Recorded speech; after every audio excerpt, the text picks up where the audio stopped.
committed to raising leaders that will transform Africa. And we are a 22-year-old organization. And one of the fantastic programs we have is the YDOS, which is the Youth Day of Service program, a Pan-African program where our aim is to mobilize young people, young change makers across Africa that are doing tremendous and amazing work on any of the SDG to further the SDG goals in Africa. And so this is a component of the YDOS project for this year, which is the virtual bootcamp, with the aim to strengthen your skill, to build your capacity to be able to lead and implement and volunteer on impactful projects that would also further the SDG goals and implementation in Africa. And so it is very important for you to be able to actively engage, as we have the facilitator in the room today. Please engage with your questions, make use of the chats. If you need to speak, kindly raise your hand to speak, and when it is time, we will call you up to ask your questions or to contribute to the topic of discussion. But the essential thing here for you is to pay attention and to engage as much as possible and make the most of this journey, so that at the end of the day, you are a better person in terms of implementing or designing projects that speaks to the SDGs. And so with that said, I will be sharing my screen just to introduce our facilitator so that he can now take over from there. Just a minute.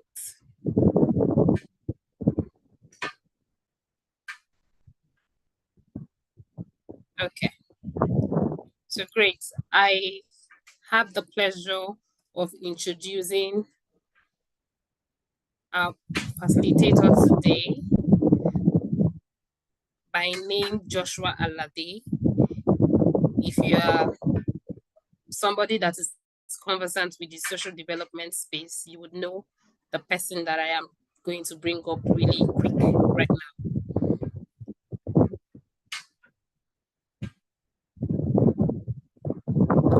Okay. So Joshua is a systemic change and positive youth development advocate. He is interested in the interaction between youth work, sustainable development, policy, and social change. Joshua founded the Nigerian Youth SDGs, which is a youth organization inspiring young people to advocate for meaningful youth engagement in policies and programs for them to lead and thrive. Joshua has a master's degree in sustainable development, courtesy of the Chevron Scholarship, and was awarded the 2022 Youth Pacesetter for Africa's Development during the African Day celebration at the United Nations headquarters. He is currently asking questions about leading impact and a thriving economy. You would agree with me that this bio is packed. It's very concise, but it is packed with a lot of amazing stuff right there. And so without further ado, and join me to bring up Mr. Joshua Alade, who is the founder of Nigerian Youth SDGs. Please, can we have virtual applause? Because if you don't clap, he's not coming up to speak. So you know the rodeo already. Virtual applause, guys. Let's see your excitement. I'm not seeing anybody drop anything on the chat box, so he's not speaking. He's not speaking if you're not clapping. I need to see people clap.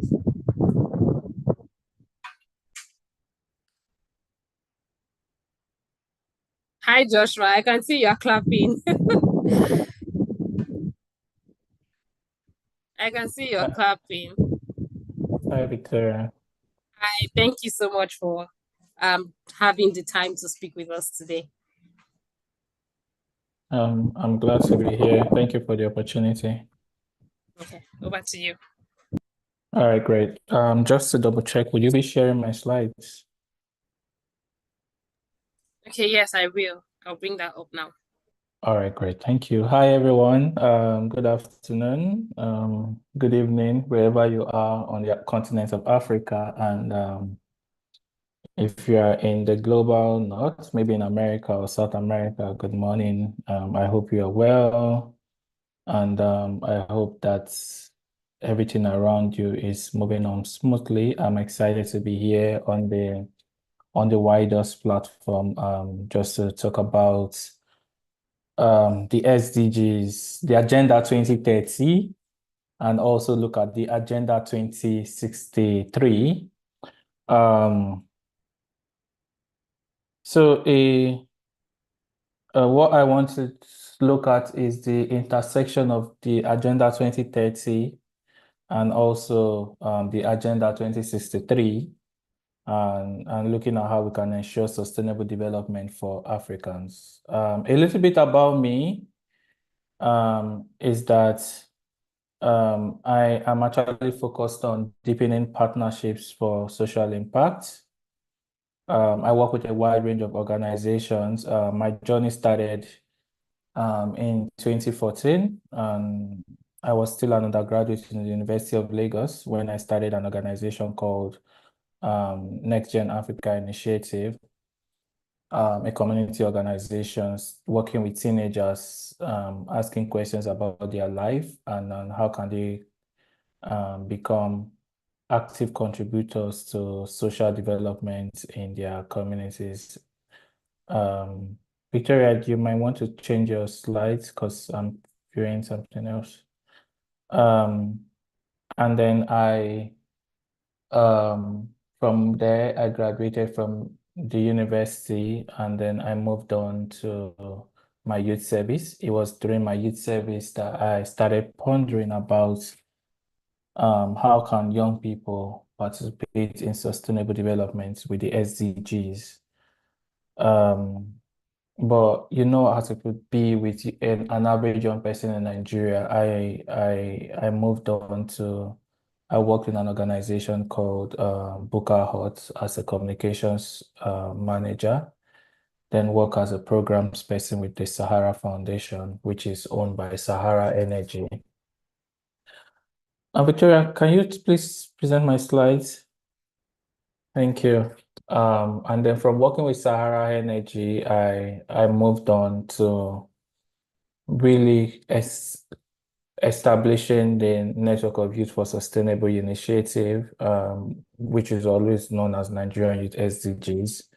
After 1 year of strengthening the organization, I was lucky to win the Shivney Scholarship Awards for a Master's in Sustainable Development at the University of Bradford. And after finishing at the University of Bradford, I have been supporting a lot of organizations when it comes to scaling impact. I've had the opportunity to work with the International Labour Organization. I've had the opportunity to work with, I think I've worked with UNICEF a bit. I've done some work with UNDP and some organizations, even Mastercard Foundation. And my main area of work is deepening partnerships. If you look at me, I also do so much when it comes to research. Can you please move on with my slides, Victoria? Yeah, I'm also a bridge builder. I do a lot of coaching, and I'm also a practitioner. That's where the systems thinking bit comes in for me. Just going on to the next slide is to say that NGO SDGs is an organization that builds the capacity of young people when it comes to leadership, for them to be able to advocate for meaningful youth engagement in policies and programs for them to lead and thrive. And the work is focused on education and capacity development, active citizenship, employment, and livelihoods. And because these are really very central to young people. And as we go through these slides, this presentation, you will see this intersection of these three areas in the SDGs and also in the Agenda 2030. Now, what are the SDGs? The Sustainable Development Goals. There are 17 goals with 469 indicators or targets. Before the SDGs, we had the Millennium Development Goals that began in the year 2000 and elapsed at the end um of um of what's it August 2015.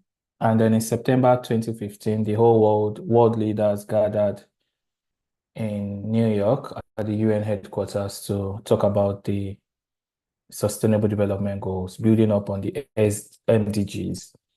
The MDGs had 8 targets, and with the major goal of ending extreme poverty and hunger in the world. And also there was around this time between the 2000s, where was when the whole world had this high proliferation of HIV/AIDS. A lot of people were dying, were contracting HIV/AIDS, and then there was also polio.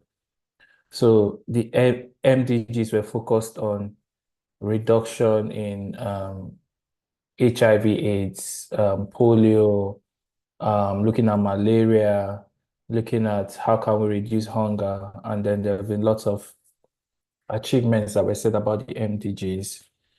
So with the SDGs, 17 goals, and you can see them in front of you. No poverty, because a lot of around the world, a lot of people live in multi-dimensional poverty. There are people who do not know where their next meal is going to come from. And the goal of the Sustainable Development Goals is to ensure that people do not need to ask where they are going to find food. And then there's zero hunger, good health and well-being. Again, we've had people dying of diseases that we should know how to cure. For instance, in Nigeria, people die every day of malaria, and malaria is it's an illness or an infection that the mosquitoes that cause malaria has been annihilated in different parts of the world. In fact, there's a malaria vaccine, but we do not have it yet in Nigeria. Nigeria has one of the highest rates of maternal mortality. I am conscious that we have an African-wide audience. Um, and so these are diseases. Yeah, somebody mentioned cholera. Abdullahi mentioned cholera, which I was going to talk about when it comes to clean water and sanitation.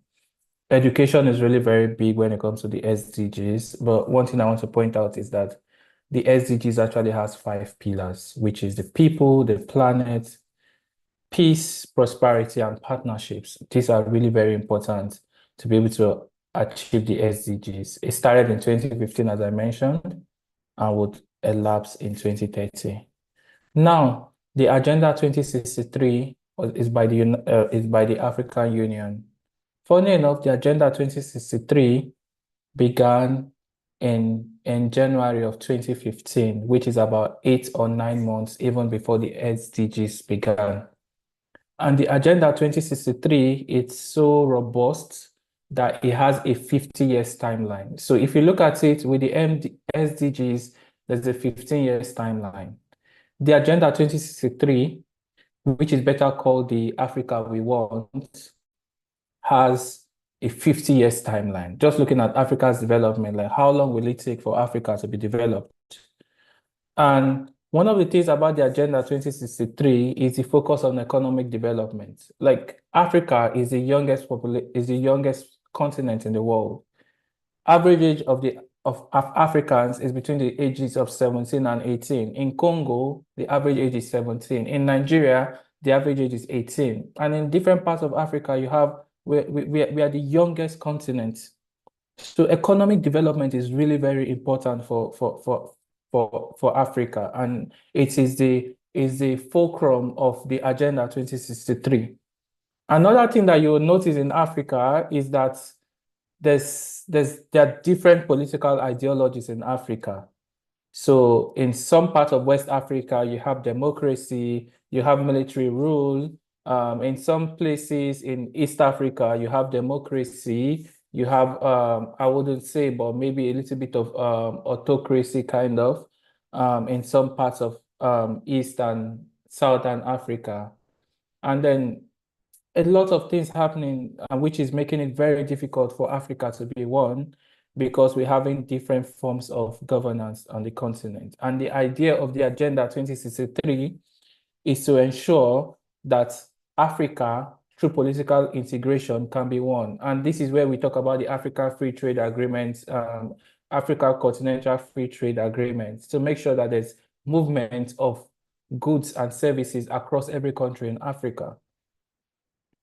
Many times when I've tried to travel from Nigeria to maybe Uganda or to Kenya or even to Niger, which is not far from my country, it cost me maybe times 10 of what it would take me to travel from maybe the UK to Germany, for instance. So if cost of travel is expensive in Africa, it means that trade would be difficult. And there's also the issue of peace and security in Africa, because we've had like different wars, there are constant countries in different wars. And the Agenda 2063 is looking at how do we ensure that we have a peaceful and secure Africa, whether it's in Ethiopia, whether it's in Congo, whether it's in Benin or in Mali or in Somalia or in Algeria or Tunis. Can we ensure peace and security in Africa?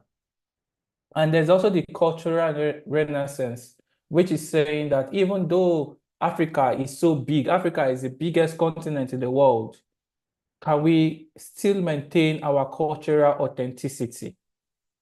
Can we still self-express ourselves so that if I am speaking Yoruba and somebody else is speaking Swahili or Twi or Hausa or French, just name it, we still are able to keep our cultural authenticity as Africans. And gender equality, why?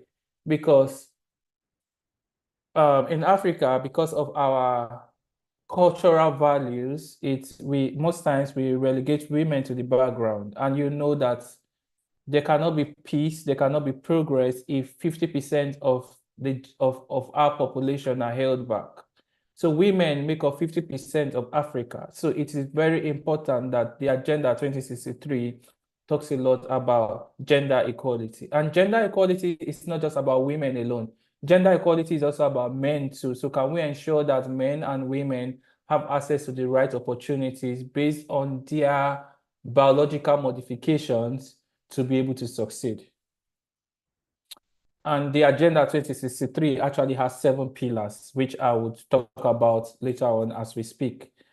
And as I mentioned, Agenda 2063 began in January 2015 and would last by probably by December of 2063. I don't know when in 2063. So it's wholesome. Agenda 2063 for me, it is more packed than the Sustainable Development Goals. And it's an irony that we are not able to talk a lot about Agenda 2063 because, again, if you look at the visuals that we have about Agenda 2063, there are not a lot of it online. And for me as a person, I feel that as Africans, we need to own our truths. We need to look at how can we deepen the conversations on a prosperous and a progressive Africa and a Africa that is thriving. The wholesome or the combination of Agenda 2063 is about collaboration and partnerships. Africa cannot move forward if we are not partnering and collaborating, and which is also in tandem with the SDGs on Goal 17, which is partnership for the goals. Partnership for the goals is really very essential in being able to make sure that we have Africa that works for everyone. And as an African, a proud African, it is very important that we take our time to understand and unpack the Agenda 2063. Next slide, please. Now, like I mentioned, I am really big on collaboration. So I'm going to be talking a little bit on collaborations majorly. I'll use the SDGs as a template, and then I'll talk about Agenda 2063. For collaborations to happen, stakeholders are needed. Stakeholders from government, from the private sector, and from civil society. And when I talk about government, I'm also talking about academic institutions that are being run by government. And when I talk about academic institutions, I'm also talking about academic institutions that are being run by the private sector or by individuals. If there's no collaboration, it will be very difficult for us to achieve a thriving Africa, a healthy Africa, an Africa that is able to feed the world, because that's the goal of Agenda 2063, an educated, empowered, healthy, thriving Africa. That's the aspiration, the 7 aspirations of the Agenda 2063. So what this means is that every member state of the African Union, all the heads of states need to come together and reason and say, how are we going to ensure a thriving and a prosperous Africa? And ensuring a thriving and a prosperous Africa is not just by speaking, it is by putting our monies where our mouth is. So it means that every country in Africa, on the continent of Africa, needs to have a certain budget that is supposed to be for servicing the Agenda 2063. The Agenda 2063 ought to be at the fulcrum of every national orientation agency of every country in Africa, because that's the only way that we can remind ourselves that our goal is an Africa that thrives. It's the only way that we can ensure that the Africa Continental Free Trade Agreement that is going to allow for goods and services across Africa it works. And also with the private sector. Yes, the private sector are the guys who create the jobs. They are the ones that build the infrastructure. They also need to come into the continent understanding what the Agenda 2063 is all about. A lot of people in the private sector know what the SDGs are. They tell you, okay, our goal is to invest in education and healthcare. But how many of them understand what the Agenda 2063 is all about? And collaboration is about pooling resources. It's about bringing together knowledge and expertise to tackle the wicked problems that we face in Africa. For instance, maternal mortality rates. We have many women dying at childbirth in Africa. It is the highest in the world. So it's important that we understand the wicked problems that we need to tackle when it comes to a thriving Africa. Another thing I want to bring to the fore is the place of education in ensuring Africa thrives.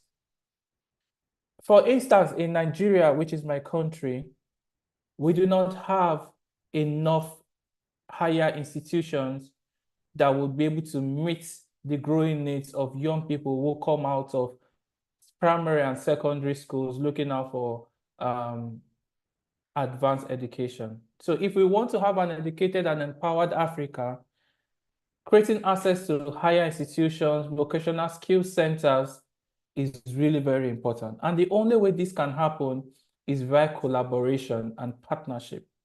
And also leveraging on multi-stakeholders' influence. Like for instance, in every country in Africa, you would see that there's a presence of the European Union. And what's the European Union doing? The European Union is sharing their ideology to Africa, to every country in Africa, sharing what they do, how they do it, and expecting that we can be able to imbibe their own cultural value. This is supposed to be our own approach as Africans in spreading the Agenda 2063. Agenda of a prosperous, a healthy Africa, an educated Africa, an Africa that fits the world.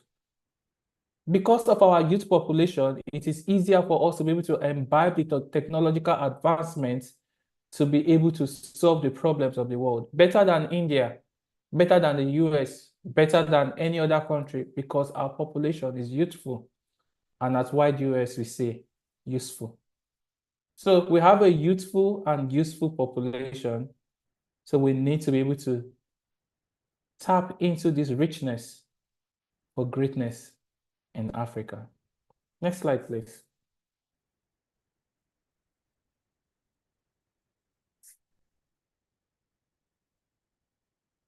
Victoria.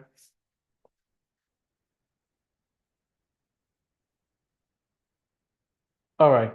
While we wait for Victoria, I want to share a practical example of what collaboration looks like in Africa.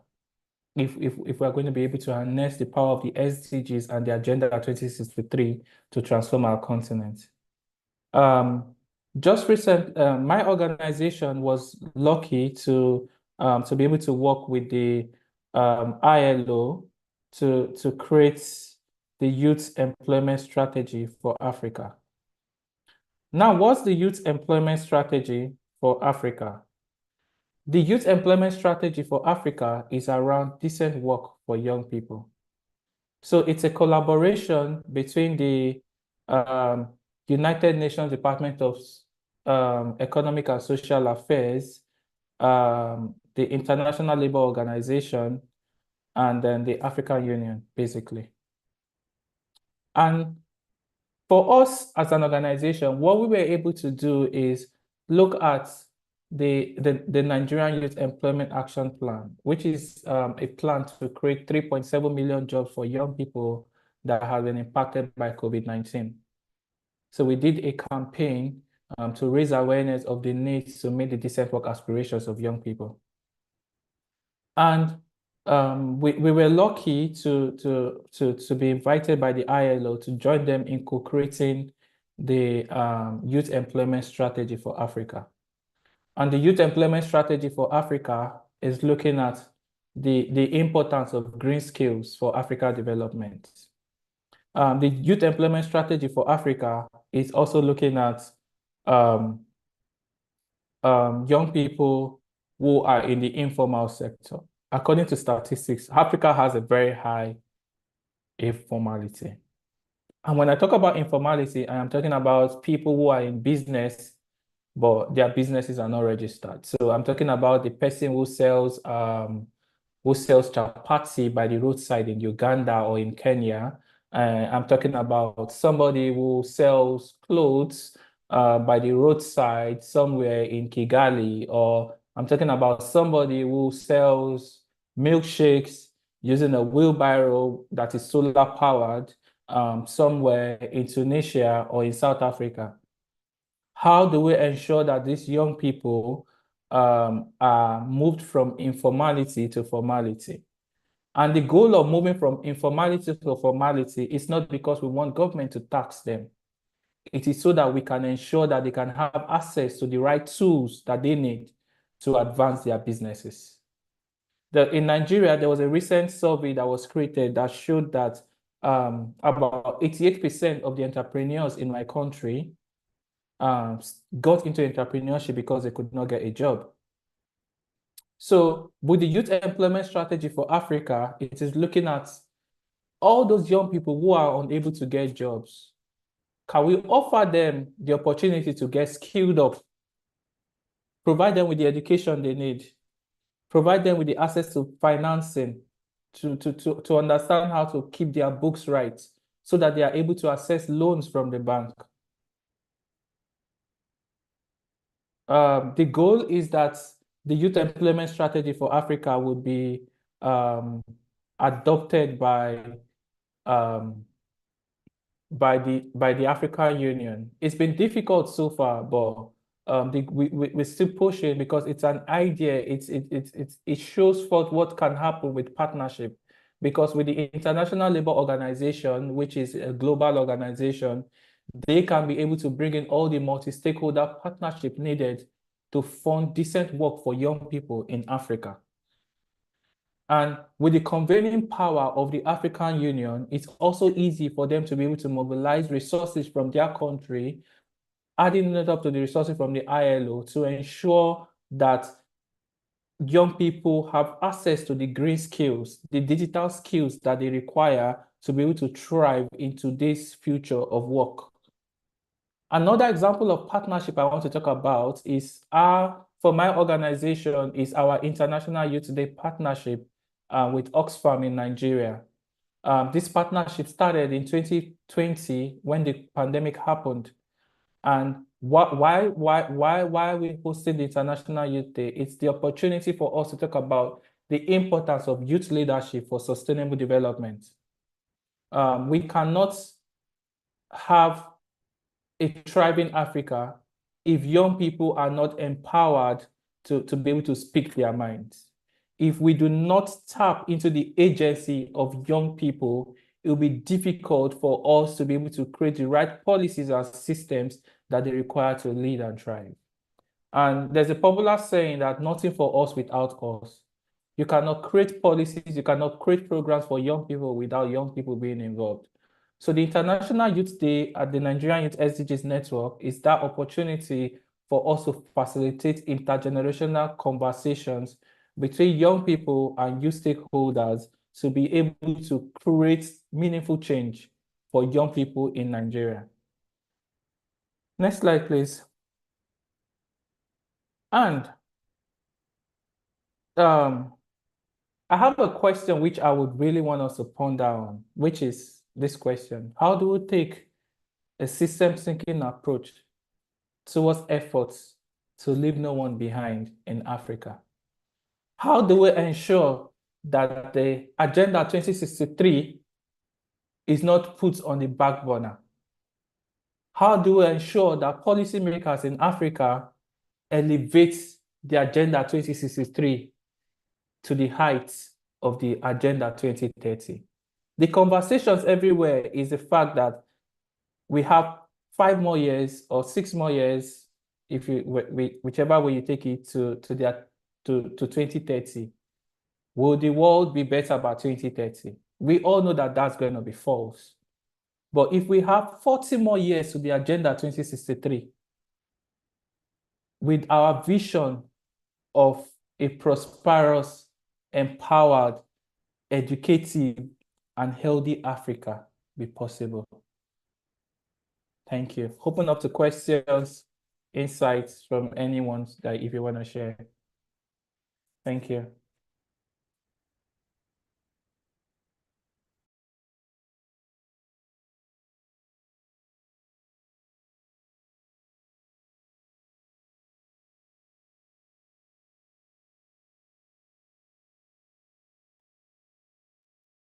Yes, Emmanuel.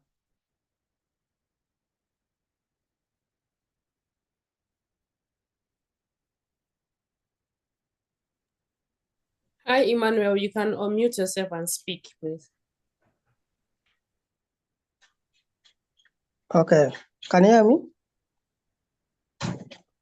Hello? Yes, we can hear you. Yes. I'm Sasa Emmanuel James from South Sudan. Thank you so much, sir, for the presentation. And so I came late, and but I have picked some points what you have discussed. The point you have discussed is very important point.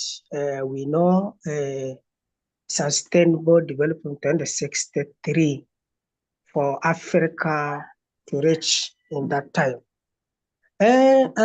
Our problem is big there. It is a problem of free trade. No free trade in European Union or America. Any European Union can move from one country to another.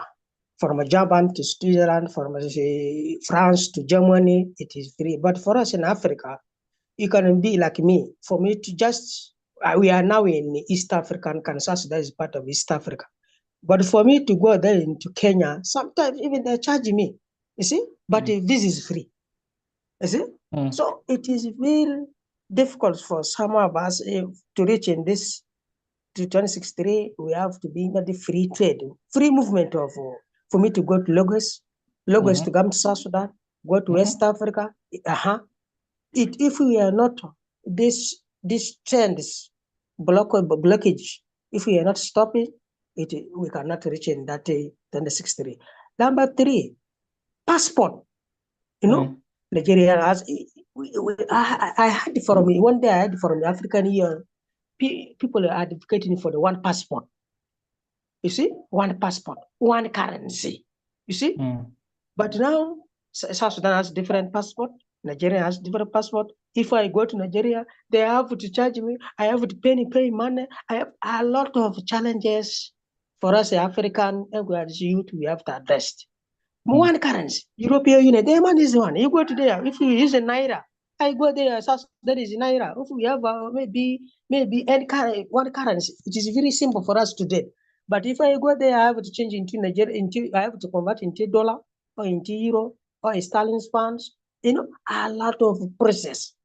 So what you have to address, if we can address these issues, then we can reach by 2063. All of us were in the same path. You mentioned the crucial point. Chapati, you know, some small retailer business. In some of our countries, when I was studying in Uganda, I see if somebody is making chapati, government is not taxing. But if it's in some of our African countries, even somebody is making tea, you have to pay. You have to pay for the rent. You have to pay for the city council or the state, for the national government. Now, how can we encourage a small youth, which a youth is in Ghana, in South Sudan, in Burundi, in Egypt? So these are the things. So that's why you see most of us are unemployed. Most of us, like in my country, most people who is working here as big shop is foreigners. Are foreigners from Sudan, from Ethiopia, from Eritrea, from some of us as South Sudanese. We are not have a big job because the system of maybe of finance or for business is not favorable. Small thing. You see, the city council has come, they tax you. You see, rent. If you want to register organization, like now, organization something like $700, $500. So how can you encourage small retail business? So these are the things for us reaching that 2063. We have to like collaboration. We have to collaborate. We have to address. We have to go to our parliament is the African Union. We have to talk to our leaders. We have to talk to our president. We have to talk to our parliament. You see? Emmanuel, thank you so much. Thank you. And I totally agree with you. I've been to South Sudan, I think, twice, and I think that your country is really blessed, and we just need to come together. As young people, we also need to learn from each other. How can we lift the Agenda 2063 to the forefront? And how can we also maybe embrace the knowledge from Kenya to protest and say no to government taxing young people's businesses illegally? Thank you for your submission, Emmanuel. Muhammad Kabir. Yes. Good afternoon. I am Muhammad Kabir from Nigeria here, National States. It's a privilege to be among this team of wonderful and educating people from across Africa. It's a privilege to be here. It's a wonderful agenda seen here, Agenda 2063. A lot of aims, targets put in place for this, the economic development, political integration, peace and security, and the likes. But one particular agenda or point I have issue here with, or probably I think we as Africans, or probably from this part of Africans may be facing, we all will agree with this, that we have this religious interference when it comes to gender equality and gender disposition. As an advocate, I want to ask this, as an advocate for this Agenda 2063, how do I go about explaining certain issue that has to do with the point gender equality? Presently in the SDGs, some people are still finding it difficult to explain to other people who have this this belief in so much religion and other things that has to do with equality also. Now, my question here is, how do we fight or put this to the layman's understanding that gender equality is far different from what we've seen or what some people are fabricating it to be? That's exactly my issue, because looking at all the agenda set for its 2063, it's a wonderful one, and I am confident that we can achieve this with the likes minds. But this particular one, gender equality. Thank you very much, Mr. Joshua. It's a privilege. Thank you so much, Mohammed. For me, I guess for gender equality, it's about the language. Africans don't like to be equal. That's true. Especially when it's the male gender and the female gender. There's the issue of patriarchy. So why would you say that as a man, a woman should be equal with me? But it is in equality that progress happens. It's in equality that real change takes place. If like I am married, there are times when I'm home and I'm so tired. But the truth is that even if I and my wife have done the same amount of work, she still has that extra energy to prepare a meal in the house.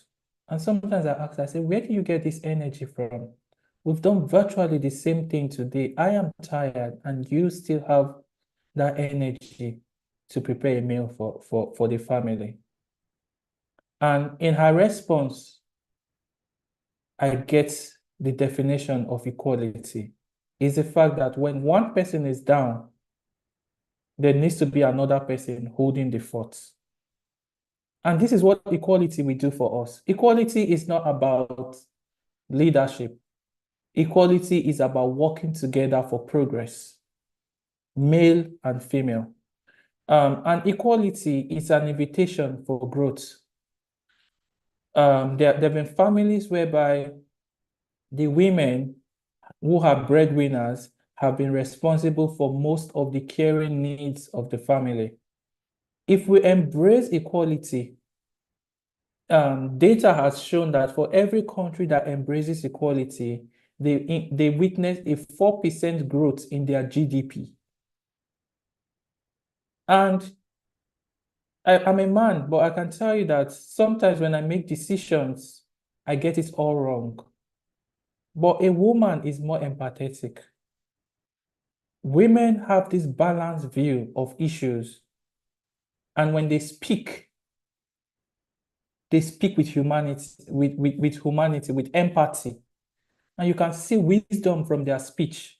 And if we are able to listen to them beyond our ego, we see that we make good decisions just by listening to them. So it's important that we present equality maybe as equity. Equity in the sense that a woman has been uniquely positioned by nature, or if you're a believer, by God, to be able to provide some kind of insights to men. So can we embrace that part of them providing insights? Can we give them seats at the table to support us? Maybe we'll be able to move forward better by taking on the insights from women. Because no matter how you see it, the only thing that stops us Africans from embracing gender equality is just our cultural norms. We have grown up to believe that a woman's place is in the kitchen. No, a woman's place is not in the kitchen. A woman's place is in any place where she needs to turn nothing into something. She turns your yam that is not boiled into something that you can eat. She's able to wipe the eggs, the tomatoes, and everything into something beautiful for us to be able to eat and be nourished. So are you telling me that this same woman, if you give her the opportunity to be in governance, she's not going to change the tables to ensure that everybody benefits?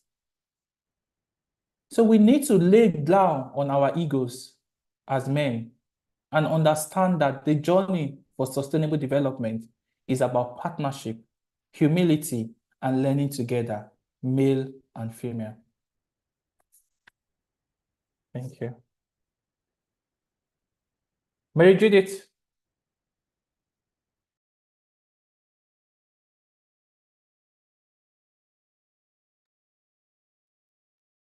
Mary Judith, your hands are up.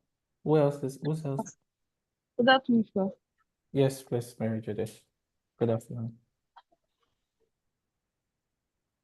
Yeah.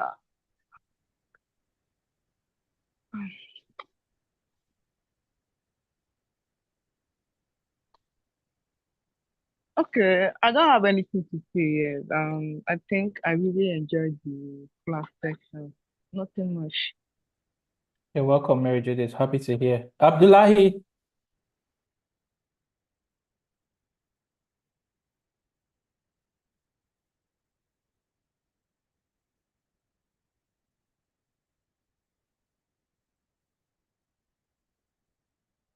Abdullahi, your hands are up.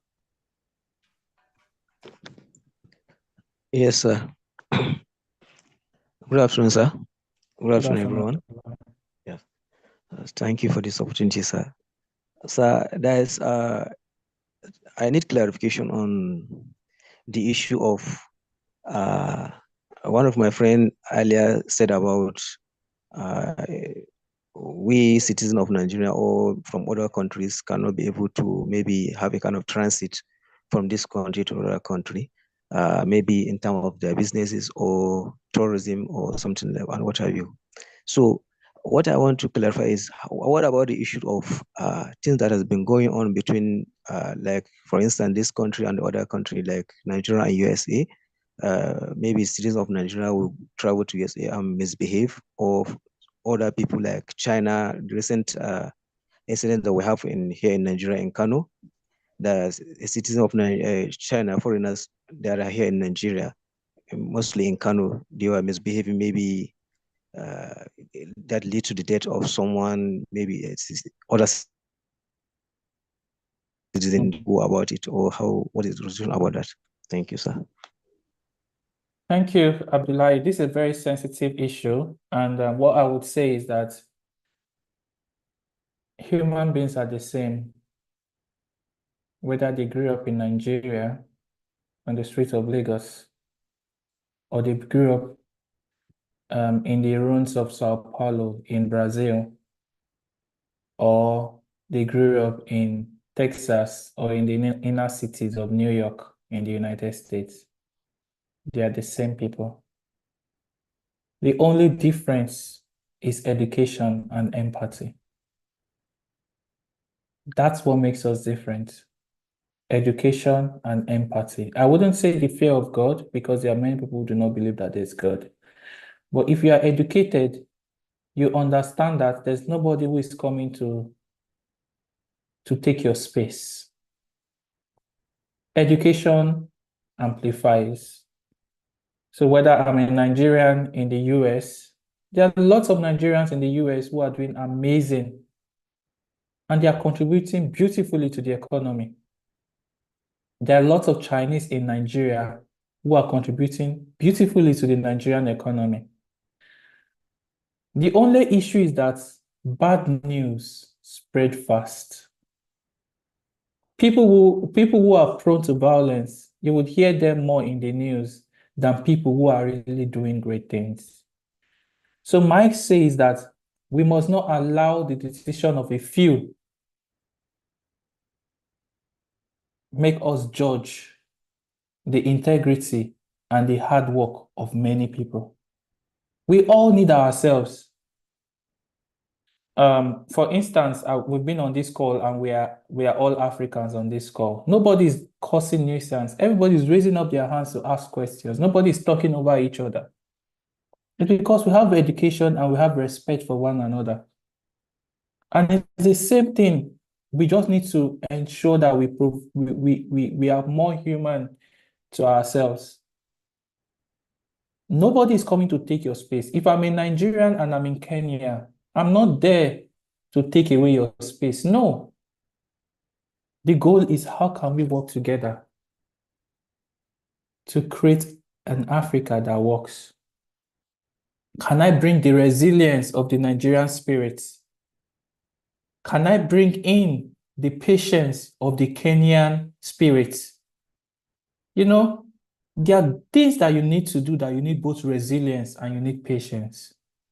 Can we put this together to be able to create an enterprise that will serve Africa? Can I bring in the deep thinking or the innovativeness of South Africa and the audacity of people in Northern Africa to create technology ventures that will rival Microsoft and even the iPhone? We need to pay more attention to our uniqueness. It is in our uniqueness that we find strength, that we find friendship, and we find belief. Let's not keep fixating our attention on what is wrong. Rather, we need to pay attention to what is strong within us. What is that thing that brings us together? What is that thing that can help transform our communities? And it is fixing ourselves on our strengths that will create an empowered Africa and a sustainable world for everyone. Thank you. All right. Thank you so much, Mr. Joshua. Please, can we appreciate him in the chats? Can we drop our virtual claps and our thank you messages to him? Thank you, Mr. Joshua. This was really insightful. It was really amazing for me personally. I learned a lot, especially around the perspective on the 2063 goals and targets. Thank you so much for sharing that with us. Before we allow you go, there is still one more question in the chats. Someone, I mean, there's no name to this, but the person is asking, does time have anything to do with promoting the SDG goals? Because I believe that if all hands should be on deck, I think we can achieve something before 2030. Yeah, so that's what the person is asking. Would you want to address that right now? Yeah, anything we do as humans, time is important. There's a popular saying in Nigeria that time waits for no man. I don't know if it's in other parts of Africa too. So again, what you cannot count cannot be measured. And you need time to be able to count before you can measure. So if you have 5 years to 2030, the SDGs has some indicators. So for instance, it says that how can we bring to zero the number of people who go to bed hungry?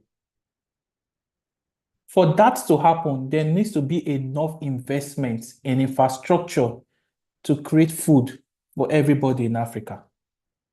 So you need time to do that. You need to learn, fail fast, and do things quickly. In my organization, we talked about something around rapid prototyping, because for every solution that you require, you need time to test it. If we want an educated and a technology-driven Africa, and you don't have access to internet connection in a rural community in South Sudan, or there's no internet in a village in Kinshasa, you need time to make that happen. You need time to be able to create the road infrastructure, to be able to build the schools. Even when you have built the schools, you need time to train the teachers with the curriculum that they need to prepare young people to transform Africa. All of these things takes time. So time is important. And that's why for me, I love the Agenda 2063. The Agenda 2063 is for 50 years. So whatever is happening, we know that at least 2 or 3 generations are in Agenda 2063. The SDGs is plus for 15 years. After 15 years, once we get to 2029, world leaders will start asking themselves, what should be the next thing? What should be the next thing after the SDGs end by 2030? We're going to the UN General Assembly in September, and there's already a plan. They're talking about the pacts for the future. So I see the pacts for the future replacing the SDGs. So it's just a plan. But the Agenda 2063 does not need editing. It does not need to be reviewed. Or how do they say it in book publishing? It doesn't need it because it is consistent. Whatever is in the Agenda 2030, in the path for the future, when we go to the Summit of the Future in September in New York, you'll find it in the Agenda 2063. Time, like a popular musician say, is of the essence. Whatever we do, we need time. We need time to test the problem. We need time to make sure that the solution works. And we need time to replicate everywhere. Remember, time is currency. We cannot just talk about an agenda without money. To make money happen, you need time. So time is really very important.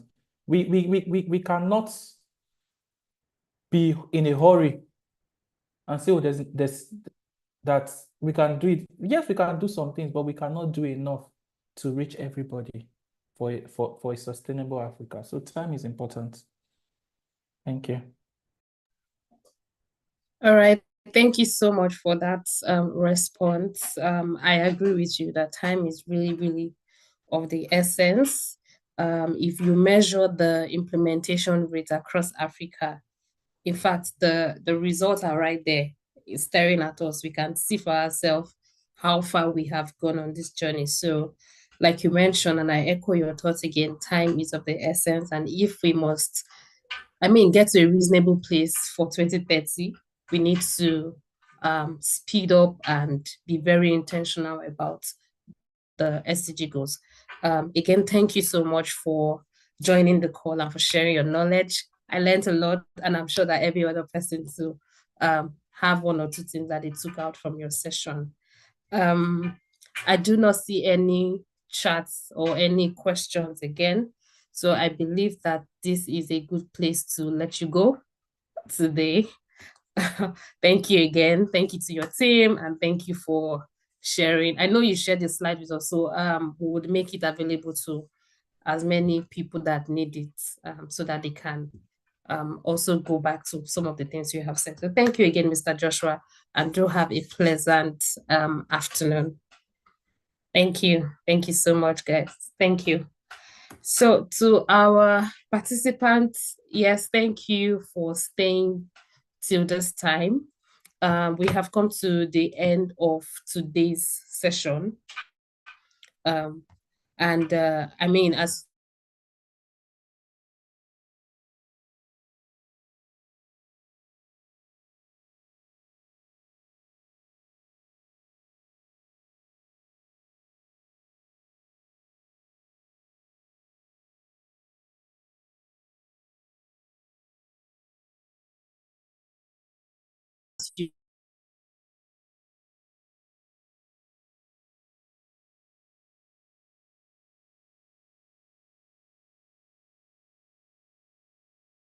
you